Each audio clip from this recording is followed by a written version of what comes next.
Rakam Pramuka Keputusan Presiden Republik Indonesia Nomor 24 Tahun 2019 tentang pengesahan anggaran dasar Gerakan Pramuka. Keputusan Koordinasional Gerakan Pramuka Nomor 203 Tahun 2019 tentang anggaran rumah tangga Gerakan Pramuka. Pasal 3. Gerakan Pramuka berasaskan Pancasila. 2. Asas Pancasila diwujudkan dalam sikap dan perilaku setiap anggota Gerakan Pramuka, dan masih banyak asal lainnya. Sejarah kepramukaan dunia diawali sebuah gerakan yang dipelopori oleh seseorang yang bernama Robert Stephen Smith. Beliau lahir tanggal 22 Februari 1857, anak dari Baden-Powell, seorang profesor geometri di Universitas Oxford. Namun, Baden-Powell meninggal ketika Stephenson masih kecil. Robert Stephenson lebih dikenal dengan nama Baden-Powell. Gerakan Pramuka di Indonesia diawali dengan didirikannya Gerakan Kepanduan Penjajah Belanda di Indonesia yang bernama NIV. Persatuan Pandu-Pandu Dunia atau Persatuan Pandu-Pandu Hindia Belanda. Pada saat yang sama, para pejuang kemerdekaan Indonesia mendirikan gerakan kepanduan yang bertujuan membentuk manusia Indonesia yang baik dan menjadi kader pergerakan nasional. Kemudian muncul bermacam-macam organisasi kepanduan, antara lain GPO, JJP, dan SIAP atau Syarikat Islam Abdul Penfers, dan HW, dan lain-lainnya. Cara mempergunakan kompas. 1. Letakkan kompas di atas permukaan yang datar. Setelah jarum kompas tidak bergerak, maka jarum tersebut dan menunjukkan arah utara magnet. 2. Bidik kesara melalui celah pada kaca pembesar.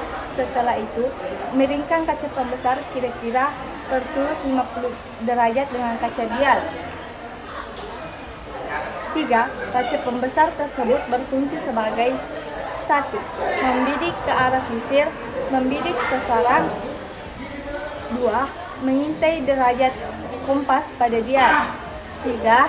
Apabila visir diragukan karena kurang jelas terlihat dari kaca pembesar, luruskan garis yang terdapat pada tutup dial ke arah visir searah dengan sasaran bidik agar mudah terlihat melalui kaca pembesar.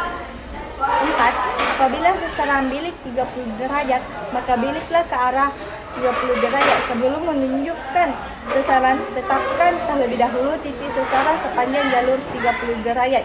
Carilah sebuah benda yang menonjol dan tinggikan di antara benda tersebut di sekitarnya, sebab hutan ke 30 derajat tidak selalu datang atau kering. Kadang-kadang bencah di tempat itu kita melambung atau keluar dari rute dengan tidak kehilangan jalur menuju 30 derajat. 5. Sebelum bergerak ke arah sasaran, contoh pengamalan sila-sila Pancasila dalam kehidupan sehari-hari. Sila pertama itu taat kepada Tuhan Yang Maha Esa. Sila kedua yaitu bersikap kemanusiaan terhadap sesama warga masyarakat. 3. Melaksanakan gotong royong apabila ada kegiatan dalam masyarakat. 4. Melakukan musyawarah dalam melaksanakan kegiatan. 5. Adil terhadap semua orang. ASEAN merupakan sebuah organisasi geopolitik dan ekonomi dari negara-negara di kawasan Asia Tenggara yang didirikan di Bangkok 8 Agustus 1967 melalui Deklarasi Bangkok oleh Indonesia, Malaysia, Filipina, Singapura, dan Thailand. Organisasi ini bertujuan untuk meningkatkan pertumbuhan ekonomi, kemajuan sosial, dan pengembangan kebudayaan negara-negara anggotanya, serta mewujudkan perdamaian di tingkat nasional atau regional. Negara-negara anggota ASEAN mengadakan rapat umum pada setiap bulan November. Perserikatan Bangsa-Bangsa atau PBB merupakan perserikatan bangsa-bangsa atau biasa disingkat PBB adalah sebuah organisasi internasional yang anggotanya hampir seluruh negara di dunia. Lembaga ini dibentuk untuk memfasilitasi dalam hukum internasional, keamanan internasional, pengembangan ekonomi, dan perlindungan sosial hak asasi dan pencapaian perdamaian dunia. Perserikatan Bangsa-Bangsa didirikan di San Francisco pada tanggal 24 Oktober 1945 setelah konferensi diperkuat di Washington DC. Namun sidang umumnya pertama dihadiri dari 51 negara baru berlangsung pada 10 Januari 1945